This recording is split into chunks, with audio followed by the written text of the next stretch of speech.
Kitty Bloom TV.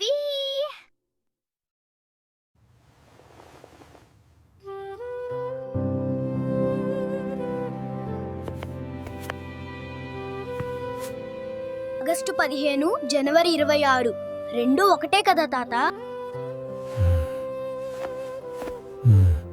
కాదు నాయనా, అవి రెండూ ఒకటే కావు. ఎన్నో మంది స్వాతంత్ర్య సమరయోధులు తమ ప్రాణాలు త్యాగం చేసి మనకు ఈ స్వేచ్ఛ ఇచ్చారు. అందుకే ఆగస్టు 15న మన దేశం స్వేచ్ఛ పొందిన రోజుగా మారింది. ఆగస్టు 15న జెండాను కింద నుంచి పైకి ఎగురవేస్తాం. స్వాతంత్ర్యం వచ్చిన తర్వాత దేశాన్ని నడిపించడానికి నియమాలు అవసరమయ్యాయి. అందుకే మన పెద్దలు కలిసి రాజ్యాంగాన్ని రచించారు.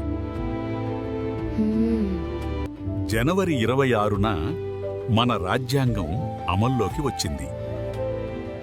జనవరి 26న జెండా ముందే పైకుంటుంది.